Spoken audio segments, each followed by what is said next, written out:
የ12ኛ ክፍል መልቀቂያ ወይም የዩኒቨርሲቲ መግቢያ ነጥብ ከትላንት ምሽት 5 ሰዓት ተኩል ጀምሮ መለቀቁ ይታወቃል። ከዚህም በመነሳት ትምህርት ሚኒስቴር ከግማሽ ነጥብ በላይ ወይም ከ350 በላይ ያመጡ ተማሪዎች ቁጥር ከ28000 እንደማይበልጥ አሳውቋል። ከዚህም በመነሳት ትምህርት ሚኒስቴር ወደ ዩኒቨርሲቲ መግቢያ ነጥብን በተመለከተ የተሰጡ አዳዲስ መግለጫዎችን አጋራቸዋለሁ። ሰላም እንዴት ናችሁ? ውድ የጆናታን ቱቶሪያልስ ዩቲዩብ ቻናል ቤተሰቦች፣ በዛሬው ቪዲዮአችን ቅድም እንደነገርኳችሁ ስለ 12ኛ ክፍል የዩኒቨርሲቲ ማለፊያ ውጤት ነጥብ ምን እየተባለ እንደሆነ በአጭሩ ማሳያችሁ ይሆናል። መረጃውን ከመስጠቴ በፊት ግን የዩቲዩብ ቻናሌን ሰብስክራይብ ያደረጋችሁ ሰብስክራይብ በማድረግ ቤተሰብ እንድትሆኑ እየጠየቅኩኝ፣ እንዲሁም ይሄን ጆናታን ቱቶሪያልስ የሚለውን የቴሌግራም ቻናሌን ዲስክሪፕሽን ላይ በማስቀምጥላችሁ ሊንክ በመጠቀም ጆይን እንድታደርጉ ጠይቃችኋለሁ። ወደ መረጃችን ስንገባም እንደምታዩት እዚህ ጋር የትምህርት ሚኒስቴር በ12ኛ ክፍል ብሔራዊ ፈተና ውጤት ዛሬ መግለጫ ይሰጣል ይላል። የ12ኛ ክፍል መልቀቂያ ፈተና ውጤት ትላንት ሌሊት ይፋ መደረጉ ይታወቃል። ከውጤቱ ጋር በተያያዘ አጠቃላይ መግለጫ በዛሬው 8 ሰዓት ፕሮፌሰር ብርሃኑ ነጋ የትምህርት ሚኒስቴር እንደሚሰጥ ቲክቫ አረጋግጧል። የመልቀቂያ ፈተና ከሚወስዱት መካከል ውጤታቸው ከ50% በላይ የሆኑ ተማሪዎች ከ28000 እንደማይበልጥ የተመዘገበ ይገኛል። ይህም ማለት ነው 28000 የሚሆኑ ተማሪዎች ብቻ ናቸው ከ350 በላይ ማስመዝገብ የቻሉት። ይህ ማለት ከ940 ምናምን ሺህ ተፈታኞች ውስጥ 28000 ብቻ ከ350 በላይ ያመጣ ማለት ከ800 ወይም ከ900 ሺህ በላይ የሚሆኑ ተማሪዎች ከግማሽ በታች ነው ያመጡት ማለት ነው። የዩኒቨርሲቲው የመቀበል አቅም እንደሚታወቀው ከ130 ሺህ በላይ ወይም እስከ 200 ሺህ ድረስ ነው።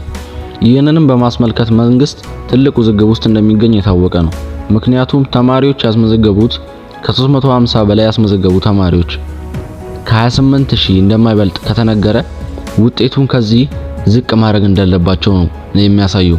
ስለዚህም 300 ያመጣችሁ ተማሪዎች ወይንም 310፣ 320፣ 330 ያመጣችሁ ተማሪዎች የማለፍ እድላችሁ ሰፊ እንደሆነ ከወዲሁ ልነግራችሁ እወዳለሁ።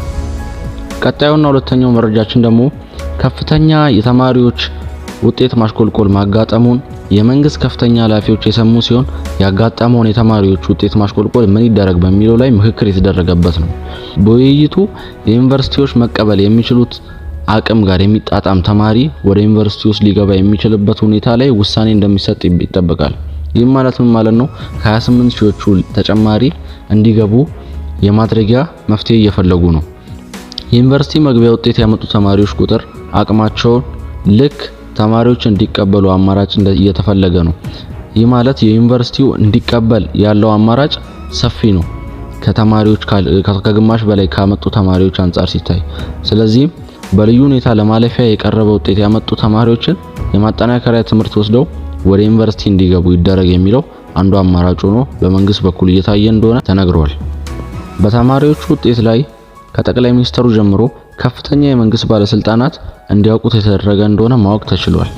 ሶስተኛ የምሰጣችሁ መረጃ ደግሞ ምንም እንኳን የተማሪዎች ውጤት ማሽቆልቆል ቢታይም እዚህ ስክሪኑ ላይ እንደምታዩት በድምሩ 608 ነጥብ ያመጡ ተማሪዎች ይገኛሉ። 550 ያመጣ ተማሪ ይገኛል። 645 ያመጣ ተማሪ ይገኛል። 643 ያመጣ አለ። 531 ያመጡ አሉ። 572 ያመጡ አሉ። 625 ያመጡ አሉና ፈተናውን የሰሩ ተማሪዎች እንዳሉ ተገልጿል። ወደ አራተኛው መረጃ ሲሄድ ከፍተኛ ነጥብ ያመጣ ተማሪ ነው። 666 ከደሴ ስፔሻል ቦርደር ትምህርት ቤት የተመዘገበ ነው። ተማሪውም በናቹራል ማትስ 100 እና በፊዚክስ ትምህርት 100 እንዳመጣ ተነግሯል። በመጨረሻ የምሰጣችሁ መረጃ ደግሞ ዝቅተኛ ውጤት ያስመዘገበ 120 እንደሆነ ተነግሯል። ለዛሬ በ12ኛ ክፍል የብሔራዊ ፈተና መልቀቂያ ውጤት ዙሪያ ያሰባሰብኩላችሁ መረጃ ይህን ይመስል ነበር። በሌላ አዲስ ቪዲዮ እስከምንገናኝ ድረስ ቪዲዮ ከተመቻችሁ ላይክ እና ሼር፣ ሰብስክራይብ ማድረግ አትርሱ። ይመቻችሁ።